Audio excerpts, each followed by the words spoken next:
Siap. Sebelum mulai pelajaran, mari kita berdoa menurut agama percaya masing-masing. Berdoa dalam arti mulai.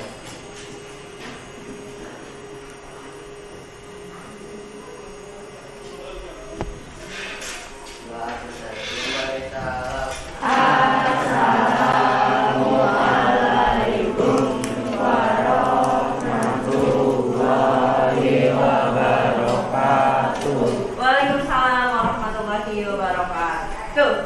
Oke, hari ini kita akan belajar tentang IPS. Ya, sebelum kita belajar, Ibu mau memberikan dulu nih, ada quotes, ya, quotes. Kalau zaman sekarang namanya quotes of the day, yaitu sukses hanya bisa diraih melalui gigih belajar, kerja keras dan doa yang ikhlas, bukan hanya dengan latihnya. Ibu mau diup sedikit. Kalau kemarin tepuk-tepuk, sekarang masih tepuk-tepuk juga, tapi sesuai sama jumlah kaki binatangnya. Misal, kalau ibu bilang sapi punya kaki berapa sih? 4. Berarti kalian tepuknya berapa kali? 4. Terus kalau ibu bilang ayam punya kaki berapa kali? Berapa kaki? 2. Berarti tepuknya 2. Begitu terus ya, oke? Bisa? Oke. Kalau ibu bilang sapi, ayam, ulat, pintar.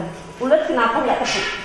Gak punya kaki. Tujuan pembelajaran kita untuk belajar ini tuh apa sih? Yang pertama, pertemuan pertama, peserta didik dapat menjelaskan pengertian perdagangan internasional. Ini dengan melihat gambar yang nanti akan ibu tampilkan. Terus yang kedua, peserta didik dapat menjelaskan tujuan perdagangan internasional itu. Ketiga, peserta didik mampu menganalisis faktor pendorong perdagangan internasional dengan membaca literatur. Amatilah gambar di bawah ini. Gambar apa ini? Apa? Lagi ngapain dia? Nah, membongkar barang di pelabuhan internasional. Tahu nggak kalian? Kalau pembongkaran barang yang ada di pelabuhan internasional itu memerlukan waktu yang lama. Jadi pada saat pembongkaran itu sebenarnya adalah barang yang mau dijual, diperjualbelikan antar negara lain. Tahu nggak? Kamu tahu nggak Indonesia pernah mengimpor dan mengekspor barang? Tahu? Indonesia mengimpor apa? Pelajari itu apa aja? Silahkan tuliskan di papan tulis. Diskusikan dengan kelompoknya. Siapa yang maju? Oke, silakan. Siapa lagi nih? Ya, dari Kak.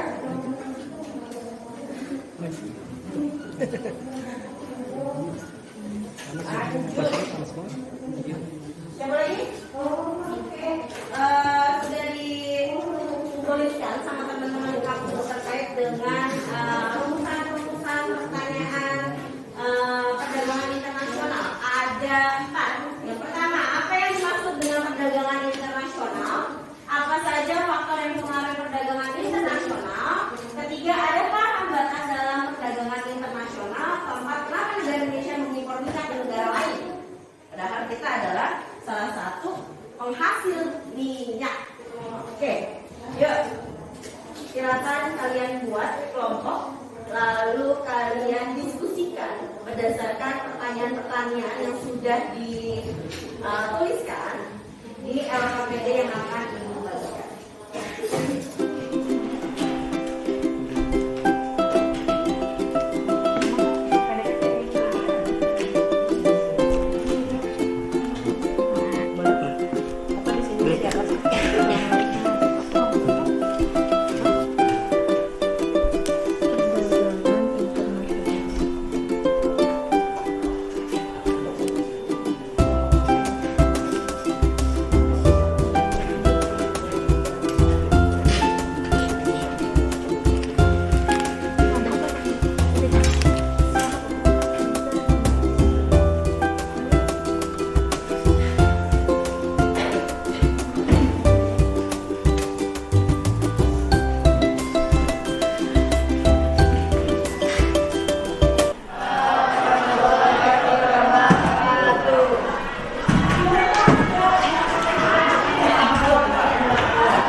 dapat melakukan kerjasama dengan negara lain dalam bentuk perdagangan internasional. Faktor apa sajakah yang mempengaruhi setiap negara tidak mampu memenuhi kebutuhannya sendiri? Yaitu sumber daya alam yang dimiliki suatu negara kurang terpenuhi, sumber daya manusia yang kurang terdidik, dan ilmu pengetahuan dan teknologi yang kurang dikuasai. Bagaimana upaya setiap negara memenuhi kebutuhan? Melakukan impor ke negara lain untuk memenuhi kebutuhan penduduk, menyediakan para pekerjaan, petani, perkebunan, peternakan. Dengan cara ini dapat diperoleh hasil yang dapat digunakan untuk memenuhi kebutuhan penduduknya.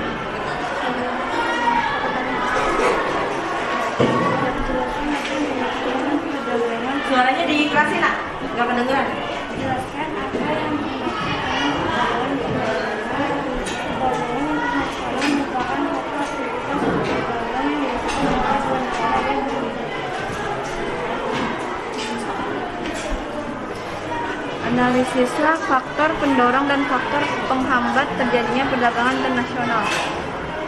Faktor pendorong, contoh perbedaan sumber daya, adanya perbedaan sumber daya iklim dan kualitas sumber daya manusia sehingga menimbulkan perbedaan kualitas dan kualitas hasil produksi. Faktor penghambat, contoh terjadinya konflik pada suatu negara. Konflik yang dimaksud seperti kekacauan politik, peperangan kerusuhan. Jika terjadi konflik pada suatu negara, maka proses perdagangan internasional menjadi terganggu.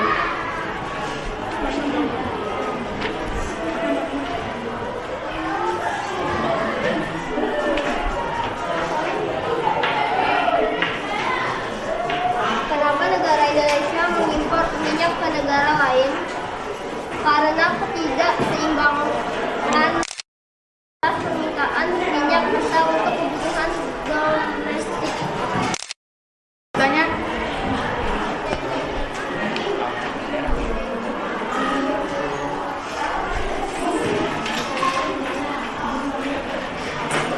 Ada yang mau tanya lagi?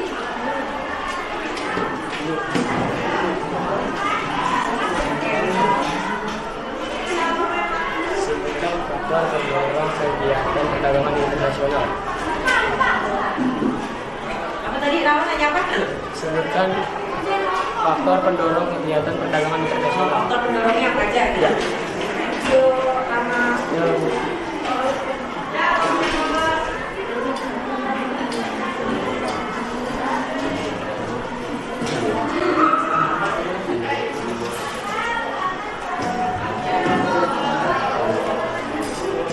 Jawabannya perbedaan sumber daya, perkembangan iptek, dan terjadinya kelebihan produksi sehingga memerlukan perluasan usaha.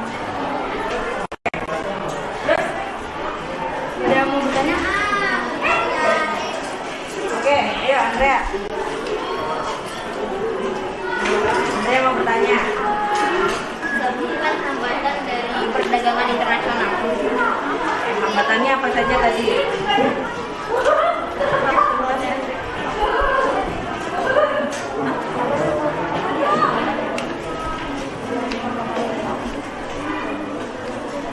Jawabannya adalah nilai tukar yang berbeda, kebijakan ekonomi internasional, terjadinya konflik pada suatu negara, dan kegiatan ekspor dan impor yang terlalu lama.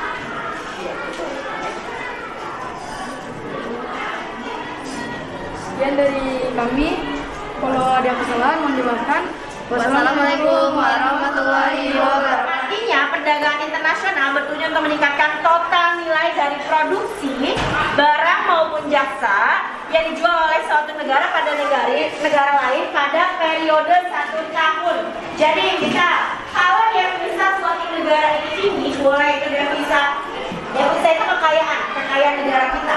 Jadi kalau semakin banyak devisa negara kita, maka semakin makmurlah negara kita. Makanya banyak terjadi impor dan ekspor. Oke? Oke, selanjutnya ada faktor pendorong dan hambatan dari perdagangan internasional. Kalau faktor pendorongnya, ini ada beberapa. Ada perbedaan SDA. SDA itu kayak sumber daya alam.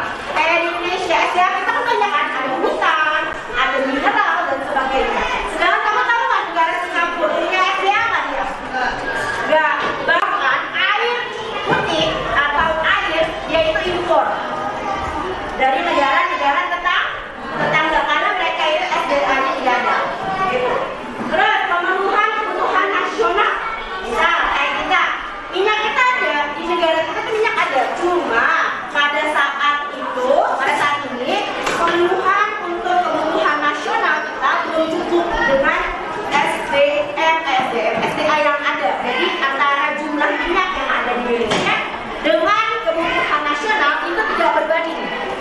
Jadi kita harus mengimpor barang.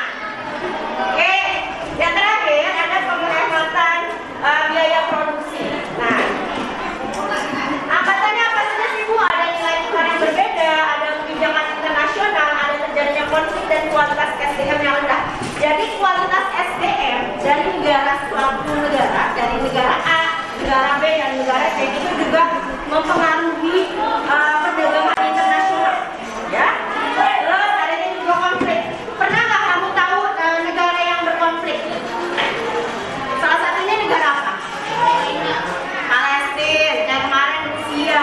Misalnya, kalau kamu ada di negara berkonflik, pasti kebutuhan akan barang dan jasa itu minim. Kenapa? Karena banyak yang tidak mau mengimpor barang ke negara-negara yang sedang berkonflik karena terlalu besar resiko. Oke, ada yang bisa membuat kesimpulan nggak untuk hari ini? Oke, yuk lanjut, boleh lihat. Kesimpulan hari ini apa? Pembelajaran kita tentang perdagangan internasional.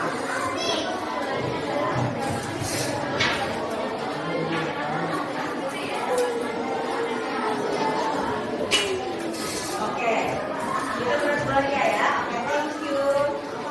Jadi intinya kesimpulan dari rangkuman kita hari ini adalah perdagangan internasional merupakan kegiatan perdagangan yang dilakukan menurut suatu negara dengan negara lain, individu dengan negara lain, individu dengan pemerintah negara lain, atau pemerintah satu negara dengan negara lain untuk memenuhi kebutuhan. Ini yang tadi saya bilang. Kalau perdagangan internasional tidak melulu dengan negara, tapi kalian belanja ke negara tetangga, Singapura, Malaysia, Amerika. Dalam pembelajaran ini, saya belajar bahwa ternyata negara juga seperti manusia tidak bisa hidup atau berdiri sendiri. Pasti memerlukan bantuan. Oke, berarti negara itu menurut Zabika, negara itu sama kayak manusia, yaitu perlu bantuan orang lain, tidak bisa memenuhi kebutuhannya sendiri. Oke, untuk hari ini kita cukupkan materi perdagangan internasional. Minggu besok kita akan belajar tentang perdagangan internasional lagi, cuma